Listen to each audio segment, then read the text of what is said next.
Doctor మందులు ఇచ్చినాడు అనుకోండి, అర్థమవుతుంది కదా. చాలా రోజుల నుంచి నాకు ఇట్లా ఉంటుందయ్యా, నాకు ఇలా అవుతుంది, నాకు స్థితి ఇట్లా ఉంది అని చెప్పినప్పుడు డాక్టర్ ఏం చేయాలి అంటే చాలా రోజుల నుంచి ఉంది కాబట్టి పరీక్ష చేయాలి, టెస్టులు చేయాలి. ఒకవేళ టెస్ట్ చేయకోకుండా పరీక్ష చేయకోకుండా మందులు ఇచ్చినాడు అనుకోండి, ఏమవుతుంది?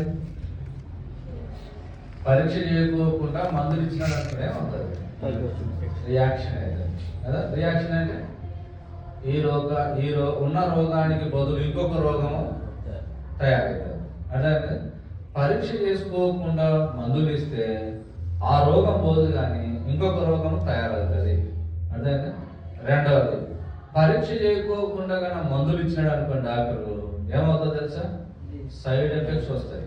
సైడ్ ఎఫెక్ట్స్ అంటే ఈ రోగంతో పాటు ఇంకా అనేక రోగాలు ఏమవుతాయి, ఒకదానికొకటి కలుసుకుంటాయి. అర్థమైందా?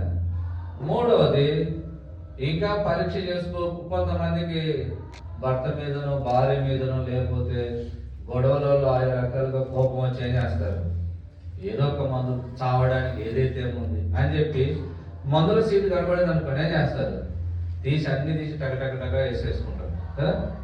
పరీక్ష చేసుకోకుండా తెలియకుండా చదువుకోకుండా అవన్నీ చేసుకున్నారు అనుకోండి ఏమవుతుంది? చచ్చిపోతారు. అదే అంటారు. అదే పౌలు కూడా అదే చెప్పాడు, పరీక్ష చేసుకోకుండా బలలో చేవేస్తే బలహీనులు అయిపోతారు, రియాక్షన్ అవుతుంది. రెండవది, రోగులు అవుతారు, సైడ్ ఎఫెక్ట్స్ వస్తాయి. మూడవది, నిద్రిస్తారు, అంటే చచ్చిపోతారు. అదే మన జీవితంలో కూడా ఆత్మీయంగా బలలో చేవేసేటప్పుడు మనలను మనమే పరీక్ష చేసుకో. ప్రభు, ఈ వాక్యం నా దగ్గరకు వచ్చింది, నా జీవితం ఇలా ఉందా లేదా అని వాక్య వెలుగులో మన జీవితాలను కన్నా సరిచూసుకుంటే మనకు అర్థమవుతుంది. ఒకవేళ మన లోపల ఏదైనా బలహీనత ఉంది అని వాక్యం చూపిస్తే కనుక వెంటనే దాన్ని తీసివేసుకోవడానికి ఇష్టపడాలి. అదే ఇప్పుడు టెస్ట్ చేసిన తర్వాత డాక్టర్కి అర్థమవుతుంది, ఇదిగో నీకు ఇది వచ్చింది, నీకు తెలియకుండానే రోగం ఇలా నివాసం చేస్తుంది, తయారైంది, ముందు ఈ రోగం తగ్గితేనే నీకు ఈ సమస్యలన్నీ పోతాయి అని అంటాడు. అదే అన్నప్పుడు ఆ రోగం తగ్గడానికి ఏం చేస్తాడు డాక్టర్? మందులు ఇస్తాడు. అప్పుడు ఏం చేస్తావు నువ్వు?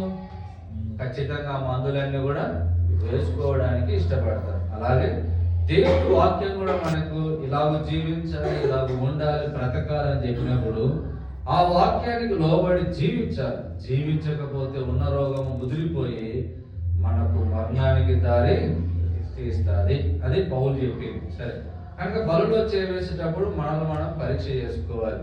సరే, ఏ దాని గురించి పరీక్ష చేసుకోవాలి అని అంటే మనం 2వ వాక్యం చదివాం, గలతీయులకు రాసిన పత్రిక 6వ అధ్యాయం 4వ